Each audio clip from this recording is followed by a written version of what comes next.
Hola, soy Yosmar Herrera y esto es para Arca.news. Tenemos un invitado de honor y se trata del profesor Horacio Houston. Bienvenido a Chile. Muchísimas gracias por la invitación. Para mí es un gusto y es un honor poder comenzar apoyando este proyecto que ya está en su génesis, pero que claramente va a dar grandes frutos, no solamente dentro de la cultura, sino dentro de lo que es la acción política y dentro también de lo que es la batalla espiritual. Así que me siento privilegiado de poder compartir estos primeros momentos en este nacimiento de Arca.news, que desde ya yo invito a que se suscriban, que apoyen, porque es necesario dar a conocer estos grandes proyectos que tantas mentes van a iluminar a futuro. Gracias. Horacio es profesor universitario y das ¿qué materias exactamente? Lógica y retórica. En la universidad. De IEX Ecuador, que depende de la validación de título de la Universidad Católica de Nueva España de Florida. Estás de gira por Chile, no es tu primera vez en Chile. He tenido el gusto enorme de ya haber visitado muchos años esta nación, a veces en giras, a veces tomando becas y a veces de vacaciones también. El hecho de vacacionar desde La Serena a Puerto Montt, qué grata experiencia y qué cálida que es la gente aquí en Chile, principalmente la variedad de paisajes que tienen, que creo que es algo que se debería explorar más todavía. Esta vez te tocó ir hasta el Cerro San Cristóbal. Caminando y fue de las experiencias más tortuosas de mi vida. 5 horas, tengo entendido. 5 horas 35 minutos concretamente. Ya veo. Bueno, la gira en este momento es gracias a la publicación del libro negro del ecologismo que has escrito en conjunto con Ignacio Bosler. Cuéntanos, ¿cuál es el fundamento filosófico del libro negro del ecologismo? Qué interesante pregunta y creo que es de las que más aprecio que me hagan. ¿Cuál es el fundamento filosófico? Porque se piensa rápidamente que es un libro meramente de denuncia. Denunciar la ONU, denunciar los activistas, denunciar el corporativismo verde que tiene protección política, denunciar cómo los metas capitales que han contaminado el mundo entero ahora son los que terminan financiando las conferencias de parte, las mentiras de cierto sector académico que busca también confabularse para proteger algunos intereses concretos. Es más que un libro de denuncia. El fundamento es esencialmente filosófico y una filosofía realista. Nuestra apuesta es volver a ese sentido aristotélico tomista donde el hombre entiende lo que es la jerarquía, entiende lo que es su relación en presencia y distancia con la naturaleza, donde claramente el mal, como privación del bien debido, se va a hallar cuando una empresa deliberadamente contamina un océano o un político decida quemar un bosque, como sucedió con Evo Morales y la Amazonía. Pero hay algo más. Es entender también que detrás de ese mal subyace también la idea de un bien. Porque la naturaleza es un bien que debe ser cuidado. Y el hombre tiene una responsabilidad con la naturaleza. La propuesta del libro es entender ese bien en la justa medida de presencia y distancia, tal como lo expone el realismo filosófico. No es solamente denunciar el mal, como se ha dicho, sino que el hombre entiende lo que es el principio de jerarquía, donde de todas las criaturas que hay en el cosmos, al ser un sujeto intelectivo y volitivo, es capaz de direccionar tanto la inteligencia de la verdad y la voluntad del bien, entendiendo que la naturaleza, como casa común se puede llegar a decir, está supeditada al dominio y señorío del ser humano, donde el ser humano no es, como lo plantea el creador del concepto de ecología, Ernst Haeckel, un vertebrado mamífero a la par. Porque si fuese esta la tesis que se sostiene, ya no habría moral alguna. Ya no habría fundamento para luego decir está mal asesinar a un niño inocente, está mal quemar un bosque, está mal rendirle culto a alguna deidad pagana como la Pachamama. Por eso creemos que es necesario volver al realismo filosófico. El fundamento es considerar que el hombre está en la pirámide de la creación y es responsable. Por eso digo, y cierro con esto, citando a un autor revolucionario, que claramente está en las antípodas de mi pensamiento, pero que dice algo que es verdadero. Cierro con esto con el fundamento filosófico de nuestro libro. Es Schelling, el poeta, a quien voy a tomar en consideración.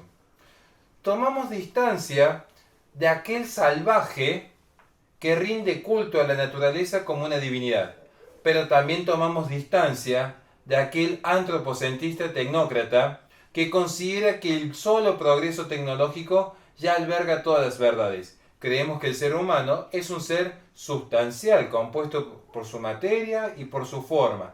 Por lo tanto, la humanidad debe responder a estos principios de jerarquía con responsabilidad, pero entendiendo que el Dios verdadero es uno y no esa visión animista, pagana y panteísta que traslada a Dios a ser un espectro dentro de la naturaleza, porque eso es confundir conceptos filosóficos.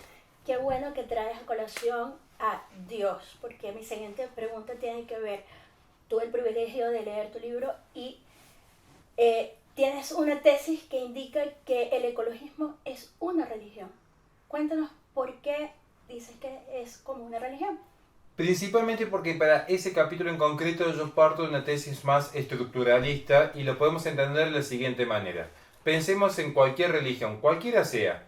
¿Existe o no existe acaso en toda religión, como en el ecologismo, una naturaleza caída? Un cristiano diría el pecado que se da por Adán y Eva.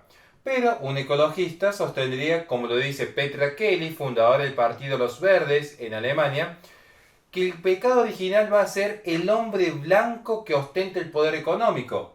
Lo dice en su obra prima.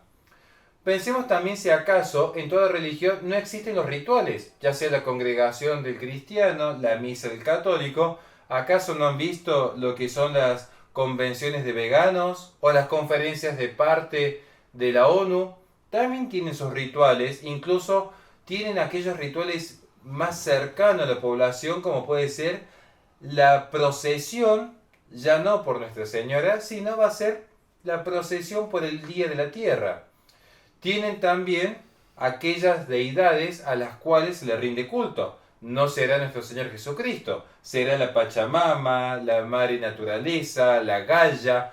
Tienen también los profetas, aquellos que vienen vaticinando lo que va a suceder en un futuro venidero. Claro, ya no estamos hablando de Isaías, estamos hablando de, por ejemplo, William Bogg, Paul Ehrlich, Greta Thunberg, Bill Gates, claramente con tesis que se han equivocado sostenidamente, porque nada bueno puede surgir del padre de la mentira. Y esta gente hace una lucha constante para favorecer la mentira. Tienen también, para cerrar con este punto concreto, el apocalipsis venidero. Bastaría ver cualquier obra de cine, desde la película 2012 hasta Flinch, donde se va a notar que siempre está esta idea del fin del mundo a causa del supuesto cambio climático antropogénico. Entonces, citando a mi querido amigo el padre Olivera Rabasi, técnicamente no existen los ateos, todos creen en algo. Incluso en la Revolución Francesa se rindieron culto y se levantaron monumentos a la diosa razón. Los ecologistas, de hecho, aunque parezcan cientificistas, también rinden culto a ciertas formas de paganismo. Hay un retorno al panteísmo a partir de la tesis de Baruch Spinoza, esto está explicado en el libro, por cierto.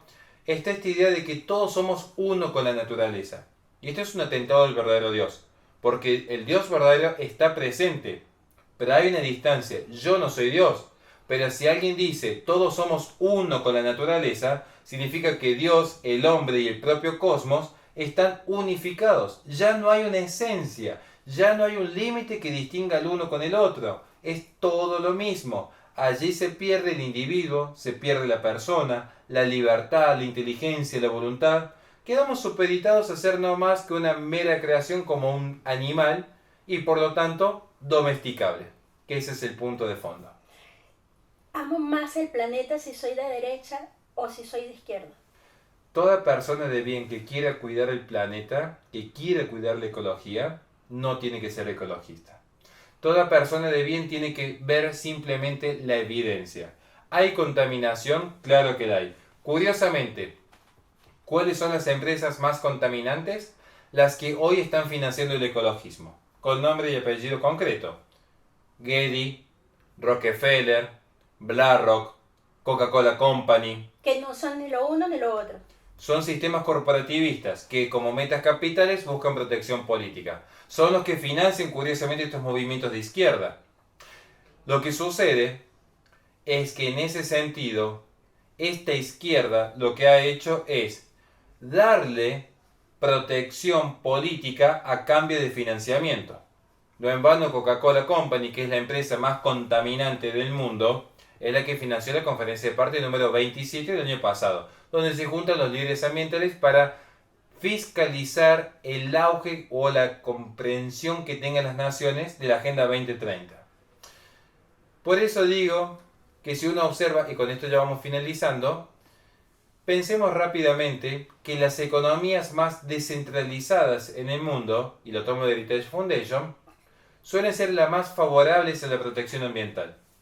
Y las economías más centralizadas, entiéndase socialistas, son las de mayor tasa de emisión de CO2 y de contaminación. Un dato concreto, invito a que todos los que nos estén viendo aquí simplemente investiguen quién tiene hoy el control absoluto de la extracción y distribución de los 17 metales raros necesarios para la fabricación de todo tipo de energía verde, y curiosamente cuál es esa nación que es la más contaminante del mundo. Les doy una pista, tiene hasta campos de concentración uigures, que es mano de obra esclava en dicha nación. Una nación que incluso hoy está invadiendo tanto Hong Kong como Taiwán. Y es, sin embargo, la principal nación beneficiaria de la Agenda 2030. Ya sabemos de quién estás hablando. Por último, ¿cómo invitamos a nuestra audiencia a que lean el libro negro de la ecología? Bueno, muchísimas gracias. ¿Por qué uno debería pensar, para finalizar, por qué leer el libro negro del ecologismo? Ciertamente que el ecologismo es aquella ideología que nuclea todos los movimientos sociales, tal como lo plantea tanto Herbert Marcuse, André Gorz, Michael Lowy. Pero antes de centrarme en citas de intelectuales, sinceramente por la búsqueda de la verdad. Algo que yo le he dicho a mis alumnos, algo que yo le digo a mi audiencia en mi programa de radio, algo que yo le digo incluso a mi propia familia, que busquen siempre la verdad. Que no tomen como dogma lo que yo digo, que me desmientan. Vean las citas que hay en el libro, constaten, investiguen, porque la verdad, como diría San Agustín, es un león, uno la arroja y se defiende sola.